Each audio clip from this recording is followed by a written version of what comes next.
എത്രയും ദയയുള്ള മാതാവേ ചൊല്ലി ബാല്യം മുതലേ ഞാൻ വളർന്നു.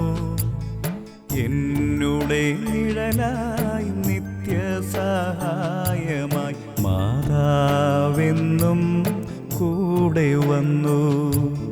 മാതാവിൻ ചിത്രമുള്ളുത്തരീയം അമ്മച്ചിയെന്നെ അണിയിച്ചു. മാതാവെന്നും നിന്നെ കാത്തുകൊള്ളും കുഞ്ഞെ വാത്സല്യമായി കാതിൽ മന്ത്രിച്ചു.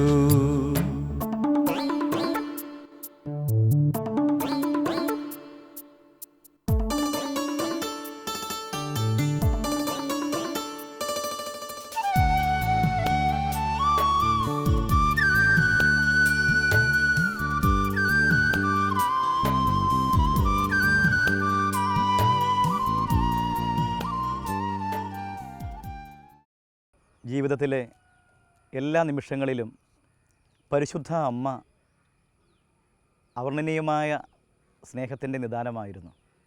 എൻ്റെ വ്യക്തിപരമായ ജീവിതത്തിൽ ഞാൻ പറയട്ടെ, പരിശുദ്ധ അമ്മയോട് ചേർന്നുള്ള പ്രയാണം, പ്രത്യേകിച്ച് ഏതവസ്ഥകളിലും ജപമാല ചൊല്ലി പ്രാർത്ഥിക്കുമ്പോൾ അതിലൂടെ പെയ്തിറങ്ങുന്ന ഒഴുകിയിറങ്ങുന്ന അനുഗ്രഹങ്ങൾ അവർണ്ണനീയങ്ങളാണ്. പരിശുദ്ധ അമ്മ ഒരു സ്നേഹനിലാവായി എപ്പോഴും കൂടെയായിരുന്നു കൊണ്ടുള്ള അനുഭവങ്ങൾ എണ്ണിയാൽ തീരാത്തതാണ്.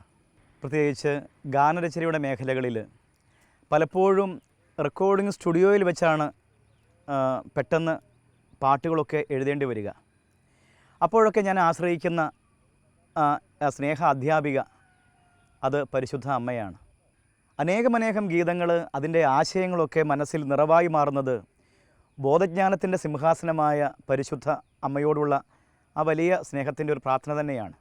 ഏതു ഗാനം ആരംഭിക്കുന്നതിന് മുൻപും ജപമാല ചൊല്ലി ഞാൻ പ്രാർത്ഥിക്കും, പരിശുദ്ധ അമ്മേ, ഈ ഗാനരചനയ്ക്ക് വേണ്ടിയുള്ള എല്ലാ പദസമ്പത്തുകളും പരിശുദ്ധാത്മാവിൽ നിന്ന് നല്ല മാതാവേ അമ്മ തരണമേ എന്ന് പറഞ്ഞ് പ്രാർത്ഥിക്കുമ്പോൾ എൻ്റെ പ്രിയമുള്ളവരെ, വളരെ അത്ഭുതകരമായി അമ്മയുടെ സാന്നിധ്യം, അമ്മയുടെ ആ സ്നേഹ കൂട്ട് എന്നോട് ചേർന്ന് നിൽക്കുന്നതായിട്ട് എനിക്ക് തോന്നിയിട്ടുണ്ട്. ഓരോ ഗാനരചനയ്ക്ക് മുൻപും ഞാൻ പരിശുദ്ധ അമ്മയുടെ മാധ്യസ്ഥം തേടും. അമ്മയോട് പറയും, അമ്മേ, ഈ രചനയ്ക്ക് വേണ്ട പദസമ്പത്ത് പരിശുദ്ധാത്മാവിൽ നിന്ന് വാങ്ങിത്തരണമേ. റെക്കോർഡ് സ്റ്റുഡിയോയിൽ ഇരുന്നു കൊണ്ട് തന്നെ ജപമാല ചൊല്ലി ഞാൻ പ്രാർത്ഥിക്കാറുണ്ട്. വളരെ അത്ഭുതകരമായി ഈ പരിശുദ്ധ അമ്മ ഇടപെട്ട എത്രയോ ഗാനങ്ങൾ, പ്രത്യേകിച്ച് അത് ഈശോയെക്കുറിച്ചും പരിശുദ്ധ ദിവ്യകാരുണ്യത്തെക്കുറിച്ചൊക്കെയുള്ള ആ വെളിപ്പെടുത്തലാണ് പലപ്പോഴും പദസമ്പത്തായി അല്ലെങ്കിൽ രചനാതലങ്ങളിലേക്ക് ലഭ്യമായി വരിക. ഉദാഹരണമായി, സക്രാരി തന്നിൽ നിത്യം വാഴുന്ന സത്യസ്നേഹസ്വരൂപനേ, സക്രാരിയായൻ ഹൃദയം ഒരുക്കി കാത്തിരിപ്പൂ, സ്വർഗീയ രാജകുമാരാ വരണേ, നീ വരണേ, എന്നാത്മാവിൻ രാജനായി വാഴാൻ. സ്നേഹത്തൂവാല കൊണ്ടു തുടയ്ക്കാം എൻ്റെ ഈശോയെ നിൻ പൂമുഖം. ഇങ്ങനെയൊക്കെ പോയാൽ അനേക ഗാനങ്ങൾ. ഇതൊക്കെ ഏറ്റവും വലിയ എനിക്ക് തന്നെ അത്ഭുതമായി തോന്നിയിരിക്കുന്നത് 5-6 മിനിറ്റ് കൊണ്ടൊക്കെയാണ് ഈ പാട്ടുകൾ പലതും കുറിച്ച് തീർത്തിട്ടുള്ളത്. അവിടെയൊക്കെ ഞാൻ മനസ്സിലാക്കുക, ബോധജ്ഞാനത്തിൻ്റെ സിംഹാസനമായ പരിശുദ്ധ അമ്മ ജീവിതത്തിൽ ഇടപെടുമ്പോൾ ലഭ്യമാകുന്ന അനുഭവങ്ങളാണ്.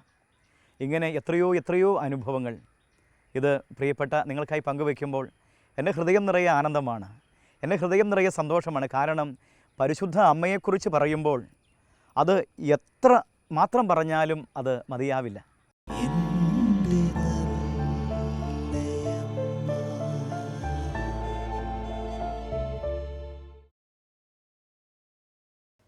സർവ്വ കഴിവുകളും ഉപയോഗിച്ച് ദൈവത്തെ മഹത്വപ്പെടുത്തുക. നമ്മളിൽ എന്തെല്ലാം കഴിവുകളുണ്ടോ അത് മുഴുവൻ ദൈവത്തിനും ദൈവരാജ്യത്തിനും സമർപ്പിക്കുമ്പോൾ അവിടെ എപ്പോഴും നമ്മളെ സഹായിക്കാൻ ഓടിയെത്തുന്ന വ്യക്തി പരിശുദ്ധ അമ്മയാണ്. എൻ്റെ എളിയ ജീവിതത്തിൽ ഒരുപാട് അനുഭവങ്ങൾ പ്രത്യേകിച്ച് കൂടുതൽ സമയവും റെക്കോർഡിംഗ് സ്റ്റുഡിയോയിൽ ചിലവഴിക്കുമ്പോൾ, സംഗീത വഴിത്താരയിൽ നീങ്ങുമ്പോൾ ചിലപ്പോഴെങ്കിലും ആദ്യം സംഗീതം നൽകിയിട്ട് ട്യൂണ് കിട്ടിയിട്ട് അതിനനുസരിച്ച് പദങ്ങൾ എഴുതി ചേർക്കുക, അങ്ങനെയുള്ള ചില രീതികളുണ്ടാകാറുണ്ട്. പെട്ടെന്ന് ട്യൂണിനനുസരിച്ച് അതിന് ചേരുന്ന പദങ്ങൾ നിരത്തുക അത്ര എളുപ്പമുള്ള കാര്യമല്ല. എന്നാൽ പലപ്പോഴും എൻ്റെ ജീവിതത്തിൽ ഞാൻ പെട്ടെന്ന് പരിശുദ്ധ അമ്മയുടെ മാധ്യസ്ഥം തേടും. അമ്മേ, ബോധജ്ഞാന സിംഹാസനമേ, സൽബുദ്ധിയുടെ മാതാവേ, അമ്മ എന്നെ സഹായിക്കണേ എന്ന് പറഞ്ഞ് അമ്മയോട് പ്രാർത്ഥിക്കുമ്പോൾ വളരെ അത്ഭുതകരമായി തന്നെ ഈ എഴുതേണ്ട ട്യൂണിനനുസരിച്ച് എഴുതേണ്ട പദവിന്യാസങ്ങൾ അല്ലെങ്കിൽ പദങ്ങൾ അണിനിരത്തുന്ന ആ കാര്യത്തിൽ അമ്മ വളരെ ശ്രദ്ധാലുവായി എനിക്ക് അനുഭവപ്പെട്ടിട്ടുണ്ട്. പ്രത്യേകിച്ച് ടാ ടാ ടരരടാ ആബാ ദൈവമേ ടരര ടരരര അലിയും സ്നേഹമേ ടരരരരരര തരരര തരരര പ്രപഞ്ച സൃഷ്ടാവിൻ നാമം അത്യുന്നതം മഹോന്നതം. വളരെ ശ്രദ്ധിക്കപ്പെട്ട ഒരു ഗാനമായിരുന്നു ഇസ്രായേലിൻ നാഥനായി വാഴും ഏകദൈവം. അതിൻ്റെ പല്ലവി ആദ്യം തയ്യാറാക്കിയിരുന്നു, പിന്നീട് അനുപല്ലവി. അപ്പോൾ ആ അനുപല്ലവിക്ക് ശ്രീ പീറ്റർ ചേരാനല്ലൂർ എന്നോട് പറഞ്ഞിരുന്നു, പെട്ടെന്ന് അതിൻ്റെ അനുപല്ലവി ഒരു ട്യൂണ് തരാം, അതിന് എഴുതാൻ പറഞ്ഞു. അങ്ങനെ അദ്ദേഹം ടിങ് ഡിങ് ഡിങ് ഡിങ് ടിങ് ഡിങ് ഡിങ് ഡിങ് ഡിങ് ഡിങ് ഡിങ് ഡിങ് ഡിങ് ടിങ് ഡിങ് ഡിങ് ഡിങ് ഡിങ് ഡിങ് ഡിങ് ഡിങ് ഡിങ് ഡിങ് ഡിങ് ഡിങ് ടിങ് ടിങ് ഡിങ് ഡിങ് ഡിങ് ഡിങ് ഡിങ് ഡിങ് ഡിങ് ഡിങ് ഡിങ് ഡിങ് അങ്ങനെ ഒരു കുറച്ച് വായിച്ച് ആ രീതി ട്യൂൺ തന്നു. അവിടെയും ഞാൻ ഓർക്കുന്നു, ഞങ്ങൾ ആ പാട്ട് തയ്യാറാക്കുമ്പോൾ പരിശുദ്ധ അമ്മയോട് പ്രാർത്ഥിച്ച് ജപമാല ചൊല്ലി അമ്മയുടെ മാധ്യസ്ഥം തേടി വളരെ പെട്ടെന്നായിരുന്നു അതിൻ്റെ ഈണങ്ങൾ നിറവായി വന്നത്. ചെങ്കടലിൽ നീയെന്നു പാത തെളിച്ചു, മരുവിൽ മക്കൾക്കു മന്ന പൊഴിച്ചു, എരിവെയിലിൽ മേഘത്തണലായി, ഇരുളിൽ സ്നേഹനാളമായി, സീനായ് മാമലമുകളിൽ നീ നീതിപ്രമാണങ്ങൾ പകർന്നേകി. അതുകൊണ്ട് ഇത് സംഗീതാത്മകമായ വഴിയിൽ മാത്രം ഞാൻ പറഞ്ഞതേ ഉള്ളൂ. ജീവിതത്തിൻ്റെ എല്ലാ വഴികളിലും, ജീവിതത്തിൽ ഏത് തുറകളുള്ള വ്യക്തികളായിക്കൊള്ളട്ടെ, ഏതെല്ലാം മേഖലകളായിക്കൊള്ളട്ടെ, ഈശോ പറഞ്ഞില്ലേ, ഇതാ നിൻ്റെ അമ്മയെന്ന്. ഈ അമ്മയെ വിളിക്കുക, നിത്യസഹായമായി അമ്മ നിൽക്കും. പിതാവും പുത്രനും പരിശുദ്ധാത്മാവുമായ ത്രിയേക ദൈവത്തിലേക്ക് അമ്മ നമ്മളെ ചേർത്തണയ്ക്കുമെന്നുള്ള എത്രയോ ഒരു വലിയ ദിവ്യ രഹസ്യം നമ്മുടെ ജീവിതത്തിൽ, ആത്മീയ തലത്തിൽ ഈ വിശ്വാസ വഴികളിലുണ്ട് എന്ന് നാം തിരിച്ചറിയേണ്ടതുണ്ട് എന്നുകൂടി ഓർമ്മിപ്പിക്കുകയാണ്.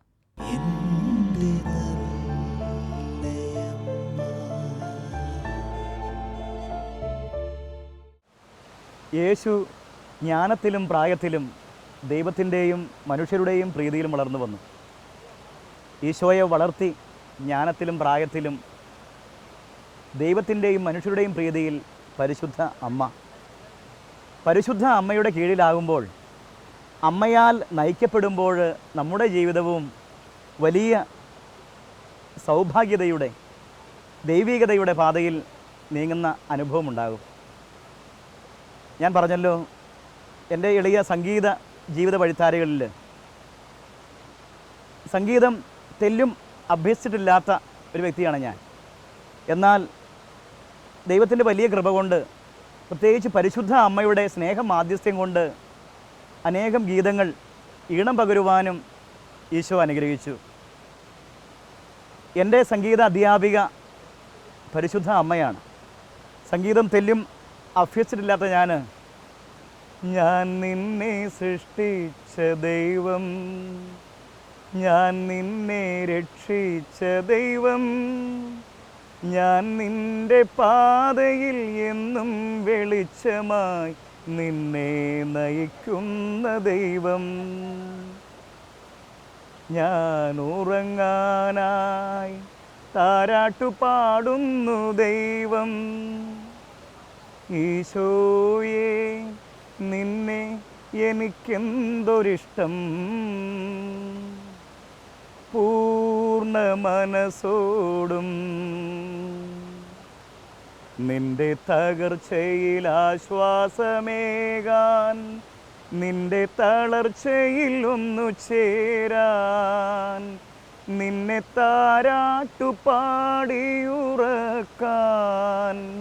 ഇതാ ഇതാ നിന്റെ അമ്മ എന്നിങ്ങനെ തുടങ്ങിയ അനേകം ഗീതങ്ങൾ എഴുതുന്നതിന് പുറമെ ഈണം പകരുവാനും ഈ നല്ല മാതാവ് മാധ്യസ്ഥം വഹിച്ചിട്ടുണ്ട്. പ്രത്യേകിച്ച് എൻ്റെ ഒരു രചന പൂർത്തീകരിച്ച് കഴിയുമ്പോൾ അതിനെ ഈണത്തിന് വേണ്ടി ഞാൻ പരിശുദ്ധ അമ്മയുടെ മുൻപിൽ ഈ രചന കൊണ്ടുവച്ച് പ്രാർത്ഥിക്കാറുണ്ട്. വളരെ നിഷ്കളങ്കമായി പ്രാർത്ഥിക്കുമ്പോൾ എനിക്ക് ഉറപ്പുണ്ട് അവിടെ നിന്ന് വഴിഞ്ഞൊഴുകുന്ന ആ സംഗീതധാര അതാണ് ഇന്ന് ആകെ തുകയായുള്ളത്. എൻ്റെ കൂടെ ശ്രീ പീറ്റർ ചേരാനല്ലൂർ, ഞങ്ങൾ ഒരുമിച്ചാണ് കൂടുതൽ ഗാനങ്ങൾ ചെയ്തിട്ടുള്ളത്. പ്രിയമുള്ള സഹോദരങ്ങളെ, ഞാൻ പലയിടത്തും ഇത് പറഞ്ഞിട്ടുണ്ട്, സാക്ഷ്യപ്പെടുത്തിയിട്ടുണ്ട്. ഞങ്ങൾ അടിസ്ഥാനപരമായിട്ട് സംഗീതം പഠിച്ചിട്ടേയില്ല. അവിടെ ഞങ്ങൾക്കുറപ്പുണ്ട് പരിശുദ്ധ അമ്മയുടെ സ്നേഹമാധ്യസ്ഥ്യം, അമ്മയുടെ സ്നേഹവാത്സല്യം, അത് അനേക ഗീതങ്ങൾ ഒരുമിച്ചിരുന്ന് ഈണം പകരുവാനും ചിട്ടപ്പെടുത്തുവാനും എഴുതുവാനൊക്കെ അമ്മ സഹായിച്ച വഴികളാണ്. ഇലപൊഴിയും കാലങ്ങൾക്കപ്പുറം തളിരണിയും കാലമുണ്ടതോർക്കണം, കവിളിലൂടൊഴുകുന്ന കണ്ണീരിനപ്പുറം പുഞ്ചിരിയുണ്ടെന്നതും ഓർക്കണം. പ്രത്യാശയോടെ നീ ദൈവത്തെ നോക്കിയാൽ ഉത്തരം നൽകുമെന്നറിഞ്ഞിടേണം, അവൻ ഉത്തരം നൽകുമെന്നറിഞ്ഞിടേണം. പ്രത്യാശയുടെ ഈ ഗാനം ഇതൊക്കെ കുറിക്കുമ്പോൾ നമ്മുടെ ജീവിതത്തിൽ പ്രത്യാശ നിറച്ചു തരുന്ന അമ്മയുടെ സ്നേഹബലം എപ്പോഴും അടുത്തുണ്ടായിരുന്നു. സഹനത്തിൻ്റെ വഴികളിൽ, ജീവിതത്തിൻ്റെ നൊമ്പരങ്ങളിലൊക്കെ എൻ്റെ വ്യക്തിപരമായ അനുഭവമാണ്. മനുഷ്യ ജീവിതത്തിൽ, നമ്മുടെ ജീവിതത്തിൻ്റെ ഉള്ളറകളിൽ, ഈ യാഥാർത്ഥ്യങ്ങളിലൊക്കെ ഒരുപാട് നൊമ്പരപ്പാടുകളുണ്ട്. എന്നാൽ അവിടെയൊക്കെ ശക്തമായ ബലം നൽകി ഈ അമ്മ നമ്മളെ കൂടെ നടക്കുകയാണ്, അമ്മ നമ്മളെ കരം പിടിക്കുകയാണ്. കാരണം സഹനത്തിൻ്റെ വഴികളിൽ ഒരിക്കലും പതറാതെ കുരിശിൻ്റെ വഴികളിലൂടെ നീങ്ങിയ ഈ അമ്മ കുരിശിൻ ചുവട്ടിൽ ബലം പകർന്നു നിന്നു. ആ അമ്മ എന്നെ സഹായിച്ച ഓരോ നിമിഷങ്ങളും ഞാൻ ഓർക്കുകയാണ്. അതുകൊണ്ടാണല്ലോ മുൾമുടിയണിഞ്ഞു കൊണ്ടീശോ എൻ മുഖത്തൊരു മുത്തം നൽകി. അപ്പോൾ മുൾമുടി അണിഞ്ഞുകൊണ്ട് മുൾമുടി അണിഞ്ഞുകൊണ്ട് മുഖത്ത് മുത്തം തരുന്ന ഈശോയുടെ സ്നേഹമാണ് സഹനമെന്ന് കുറിക്കുവാൻ അവിടെയും പരിശുദ്ധ അമ്മയുടെ സ്നേഹമാധ്യസ്ഥ്യമാണ് എൻ്റെ ബലം എന്ന് ഞാൻ നിങ്ങളോട് പറയുകയാണ്. അങ്ങനെ നോക്കുമ്പോൾ ജീവശ്വാസം പോലെ ഈ നന്മ നിറഞ്ഞ അമ്മ, പരിശുദ്ധ കന്യകാമാതാവ്, സൽബുദ്ധിയുടെ മാതാവ്, ബോധജ്ഞാനത്തിൻ്റെ സിംഹാസനം, നമ്മുടെ സന്തോഷത്തിൻ്റെ കാരണം, അങ്ങനെയൊക്കെ വിശേഷിപ്പിക്കുമ്പോൾ ഈ അമ്മയെ എങ്ങനെയൊക്കെയാണ് പ്രകീർത്തിക്കേണ്ടതെന്ന് ഇന്നെനിക്കറിയില്ല. എൻ്റെ എളിയ വ്യക്തിപരമായ ജീവിതത്തിൽ ഈ അമ്മ അന്നും ഇന്നും എന്നും സ്നേഹബലമാണ്, സ്നേഹത്തണലാണ്, സ്നേഹവാത്സല്യമാണ്.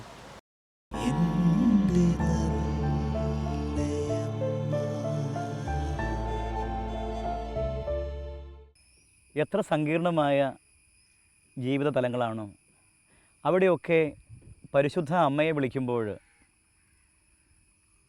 ഒരു ശാന്തമായ താരാട്ടിൻ്റെ ഈണം പോലെ, പ്രശാന്തമായി ഒഴുകുന്ന ഒരു അരുവി പോലെ ആ അമ്മയുടെ സ്നേഹം നമുക്ക് അനുഭവിക്കാൻ പറ്റും. ഒരിക്കൽ എൻ്റെ അമ്മച്ചി എന്നോട് പറഞ്ഞെന്ന കാര്യം ഇതായിരുന്നു: മോനെ, പരിശുദ്ധ അമ്മയാണ് നിന്നെ വളർത്തിയത്, പരിശുദ്ധ അമ്മയാണ് നിന്നെ വളർത്തുന്നത്. കാരണം കുഞ്ഞുനാളിലെ ഒരനുഭവം അമ്മച്ചി എന്നോട് പങ്കുവച്ചു. അന്ന് രോഗബാധിതനായി കൈക്കുഞ്ഞായി കിടക്കുന്ന ഒരവസ്ഥ, രോഗബാധിതനാണ്. കുഞ്ഞ് മരിച്ചുപോയി എന്ന് തന്നെ എല്ലാവരും കരുതി, വീട്ടിലുള്ള എല്ലാവരും കരുതി ഞാൻ മരിച്ചു എന്നാണ് കരുതിയത്. കാരണം അത്രമാത്രം നിശ്ചലമായ ഒരവസ്ഥയിലേക്ക് എൻ്റെ ജീവിതം വന്നപ്പോൾ അന്ന് അമ്മച്ചി പറഞ്ഞ കാര്യം ഇതായിരുന്നു: എന്നെ കരങ്ങളിലെടുത്ത് നിത്യസഹായ മാതാവിൻ്റെ രൂപത്തിന് മുമ്പിൽ കിടത്തി, എന്നിട്ട് അമ്മച്ചി നിത്യസഹായ മാതാവിനോട് പറഞ്ഞത്രേ, അമ്മേ, ഇതാ ഈ മകനെ ഞാൻ സമർപ്പിക്കുകയാണ്, ഇവനെനിക്ക് ജീവനോടെ തിരിച്ചു തരണം എന്നു പറഞ്ഞ് രാത്രി മുഴുവൻ അലമുറയിട്ട് കരഞ്ഞ് ഈ കുഞ്ഞിനെയും പിടിച്ച് ഈ വീടിനുള്ളിൽ കിടക്കുമ്പോൾ അമ്മച്ചി പറഞ്ഞത്, പ്രഭാതമായപ്പോഴേക്കും നിനക്ക് ശ്വാസം തിരിച്ചു കിട്ടിയ അനുഭവം ഉണ്ടായി, നിനക്ക് ചങ്കിലിടിപ്പ് കൂടിയ അനുഭവം ഉണ്ടായി. അങ്ങനെ മോനെ, നിനക്ക് ഈ പുതുജീവനിലേക്ക് ഈശോയിൽ നിന്നും ഈ സ്പന്ദനം, ഹൃദയസ്പന്ദനം നിനക്ക് വാങ്ങിത്തന്നത് പരിശുദ്ധ അമ്മയാണെന്ന് പറഞ്ഞപ്പോൾ അന്നു മുതൽ കുഞ്ഞുനാൾ മുതലേ ലഭ്യമായ അനുഭവം, പരിശുദ്ധ അമ്മ എപ്പോഴും കൂടെയുണ്ട്, അമ്മ എപ്പോഴും കൂട്ടിനുണ്ട്, അമ്മ എപ്പോഴും നന്മ നിറഞ്ഞ പാതയിൽ നമ്മളെ നയിക്കുന്ന സ്നേഹ സാന്നിധ്യമാണെന്നുള്ള അറിവ്. ഏതായാലും ആ ബാല്യം മുതൽ തന്നെ മാതാവിനോട് ചേർന്ന് നടന്നൊരു അനുഭവമായിരുന്നു, ഒരിക്കലും കൈവിടാത്ത അമ്മ. അങ്ങനെ എത്രയെത്രയോ അനുഭവമാണ് പരിശുദ്ധ അമ്മയെക്കുറിച്ച് ചിന്തിക്കുമ്പോൾ. ചെറുതും വലുതുമായ ഓരോരോ അനുഭവങ്ങളിലും എൻ്റെ അമ്മയെ, എൻ്റെ ആശ്രയമേ എന്ന് വിളിച്ച് അമ്മയുടെ അരികിൽ ഞാൻ എത്താറുണ്ട്. എൻ്റെ ഓരോ പ്രഭാതം പോലും ഞാൻ ആരംഭിക്കുക പരിശുദ്ധ അമ്മയോട് ചേർന്ന് ആ ജപമാല പിടിച്ചുകൊണ്ട് തന്നെയാണ്. അതുകൊണ്ട് തന്നെ എൻ്റെ പ്രിയമുള്ളവരെ, ഉറപ്പായി ഞാൻ വിശ്വസിക്കുന്നു, ഒരിക്കലും പരാജയപ്പെടാതെ, ഒരിക്കലും തളരാതെ, ഒരിക്കലും ഇടറിപ്പോകാതെ തന്നെ ഈ പരിശുദ്ധ അമ്മ ബലം നൽകുകയാണ്. ഒരുപക്ഷെ പലപ്പോഴും ഇടറിപ്പോയേക്കാവുന്ന അവസ്ഥ, മാനുഷിക തലത്തിൽ ഒന്ന് വീണ് പോയേക്കാവുന്ന അവസ്ഥ, അവിടെയൊക്കെ വരുമ്പോഴും എൻ്റെ അമ്മയെ, എൻ്റെ ആശ്രയമെന്ന് വിളിക്കുമ്പോൾ ഈ നല്ല അമ്മ ഓടി വന്ന് നെഞ്ചോട് ചേർത്ത അനുഭവം, തൻ്റെ വിമല ഹൃദയത്തിലേക്ക് ചേർത്ത അനുഭവം, അങ്ങനെ 100 അനുഭവങ്ങളുണ്ട്. അങ്ങനെയുള്ള അനുഭവങ്ങളുടെ ആകത്തുക, എണ്ണിയാൽ തീരാത്ത അനുഭവങ്ങളുടെ അക്ഷരക്കൂട്ടുകൾ കോറിയിട്ടപ്പോൾ, ആ അനുഭവങ്ങളെല്ലാം കുറിപ്പുകളായി മാറിയപ്പോൾ അത് കവിതാത്മകമായി, അത് ഗാനാത്മകമായി. ഉദാഹരണമായി പറഞ്ഞാൽ ഒരനുഭവം ഞാനിങ്ങനെ കുറിച്ച് വെച്ചു. എത്രയും ദയയുള്ള മാതാവേ ചൊല്ലി ബാല്യം മുതലേ ഞാൻ വളർന്നു, എന്നുടെ നിഴലായി നിത്യസഹായമായി മാതാവെന്നും കൂടെ വന്നു. മാതാവിൻ ചിത്രമുള്ളുത്തരിയം അമ്മച്ചി അന്നെന്നെ അണിയിച്ചു, മാതാവെന്നും നിന്നെ കാത്തുകൊള്ളും കുഞ്ഞെ വാത്സല്യമായി കാതിൽ മന്ത്രിച്ചു. എത്രയും ദയയുള്ള മാതാവേ ചൊല്ലി ബാല്യം മുതലേ ഞാൻ വളർന്നു, എന്നുടെ നിഴലായി നിത്യസഹായമായി മാതാവെന്നും കൂടെ വന്നു. മാതാവിൻ ചിത്രമുള്ളുത്തരിയം അമ്മച്ചിയെന്നെ അണിയിച്ചു, മാതാവെന്നും നിന്നെ കാത്തുകൊള്ളും കുഞ്ഞെ വാത്സല്യമായി കാതിൽ മന്ത്രിച്ചു.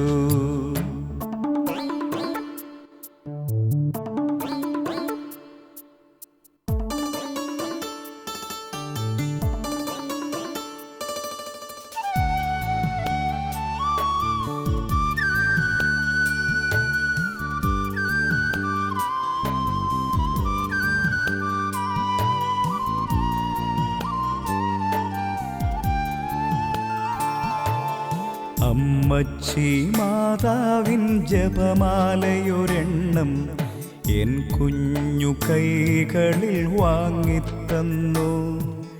മുത്തുകളെണ്ണിയ പ്രാർത്ഥനയ്ക്കർത്ഥങ്ങൾ ഭക്തിയോടെൻ കാതിൽ പറഞ്ഞു തന്നു. സന്ധ്യയ്ക്കു മാതാവിൻ രൂപത്തിൻ മുമ്പിൽ തിരിവെച്ചു കൈകൾ ഞാൻ കൂപ്പി നിന്നു. ജപമാല ചൊല്ലുമ്പോൾ എൻ കൊച്ചു ഹൃദയത്തിൽ ഈശോയും മാതാവും നിറഞ്ഞു നിന്നു.